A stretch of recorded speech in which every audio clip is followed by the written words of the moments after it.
For more now on the Obamacare deadline, our next guest says that with so much confusion and backtracking since the rollout, the system may end up unraveling.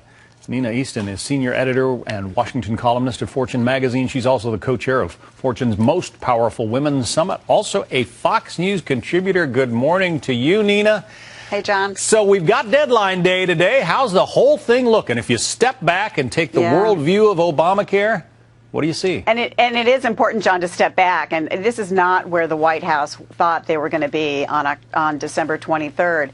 Because what's basically happened is you've seen, instead of a rollout of Obamacare, you've seen a rollout of hardships on American citizens, starting with the cancellation of some 6 million policies. So this administration was and possibly is facing the prospect that more people will be uninsured in 2014 than in 2013 because you've got those cancellations combined, as we just heard, with a real lag in signups onto the exchanges. So this is a real political headache for this administration going in, particularly into the 2014 elections. And the indications are, I mean, the federal government has kind of clamped down on what it releases about the people who have signed up, ages and so forth, but the information from the state exchanges suggests that the people who are signing up are older and not as healthy as the White House wanted. I mean, they were hoping for young, healthy people to buy into the system to pay for all these premiums.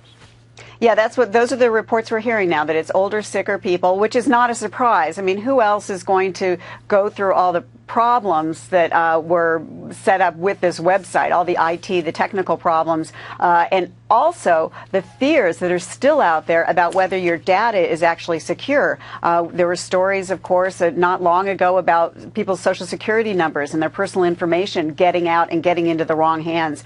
That scares away particularly the population that is younger and healthier. Why do you need them? Because that keeps the system affordable. That keeps people's premiums down. If you don't have them, those premiums, and it's just older, sicker people, those premiums go up. Yeah, and for instance, in my home state of Colorado, of the people who have signed up for plans, 17% enrolled in Obamacare plans. The other 83% went to Medicaid. Well, who's paying for Medicaid? Yeah, I mean, that's another less talked about issue in all of this, is that the huge expansion of Medicaid at the state level. People who can't afford to buy their own insurance and get put on Medicaid, and a great taxpayer-funded expansion of Medicaid.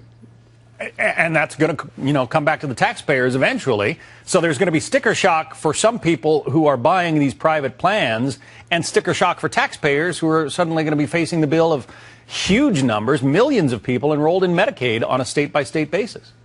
And then you have, John, the problem of what's going to happen this year. We have the potential of other things happening, which is employers deciding that they want to pay the penalty rather than pay for the costs of Obamacare, which sets these standards of like gold standards of the kind of policies that companies have to offer. What companies are going to decide they'd rather just pay the penalty and throw people onto the exchanges, or I suppose in some cases Medicaid. That's a possibility. And there's expected to be another round of cancellations of policies that don't meet the Obamacare criteria. So this is going to be a rolling series, again, of hardships on the population. And let me tell you, there are nervous Democrats, as we know, nervous Democrats running for re-election in the Senate in 2014. Yeah. They were the ones who sought particularly who sought a delay in the individual mandate for those who've lost their insurance policies. All right, Nina Easton from Fortune magazine. We are keeping an eye on this, and we'll see if 2014 gets any better. It doesn't look so good from here. Nina, thanks for watching. We'll see, John. Thank you. Thanks.